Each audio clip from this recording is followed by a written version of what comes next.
Today is Tuesday, May 13th, 2025. It's a big news week, watchers. Let's get right into it. Today, we begin a two-part story about Measure CA, the ballot measure that changed the city attorney from elected by the voters to appointed by the city council.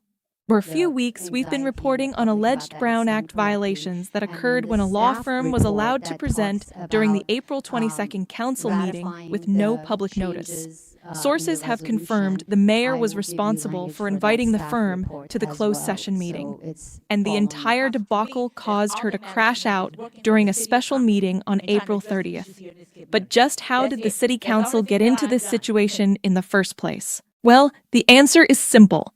Measure CA. It is not every day a city changes fundamental components of its governance structure, like going from an elected city attorney to an appointed law firm with hourly rates. But that is precisely what happened November 5th, 2025, when voters of Compton passed Measure CA. Proponents of the measure said it would improve the effectiveness of the city's legal services and save millions of dollars each year. The impartial analysis, which is still posted on the city's website, says every city except for Long Beach and Los Angeles has an elected city attorney. It goes on to say, Measure CA would establish a process wherein the position of city attorney would be appointed by the city council. But here we are several months later, and the city council has yet to ask any of those other 80 cities how to transition from an elected city attorney to appointed. Nor has the council defined its intended process for doing so, which leaves many to wonder whether the issue was ever truly improving legal services or simply getting rid of Eric Paradin. Currently embroiled City Attorney Paradin was once a critical member of the council's leadership team. Believe it or not, back in 2021, after Attorney Damon Brown's resignation, sources say the mayor begged Eric to return as city attorney. Sources inside City Hall say the mayor frequently sought his advice on a broad range of issues facing the city. And as city attorney, he was influential in the appointment of Councilwoman Duhart, who had not served in any prior elected role.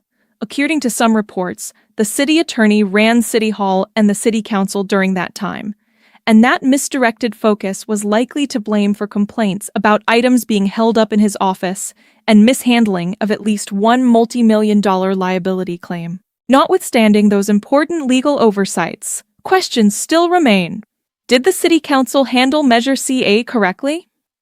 Can they go through a legitimate public process and select a law firm to serve the residents' needs? We will dig deeper into those questions in Part 2. But before I go, the Watch has uncovered a confidential communication between the city attorney and city council. Last week, after several weeks of absence, the city attorney's return was greeted with applause from the audience as he took his seat on the dais. Apparently, the city council does not want the city attorney to attend council meeting. An email was sent to security staff, restricting the city attorney's access to only areas open to the general public, which does not include the council dais, effectively restricting the city attorney from attending council meeting.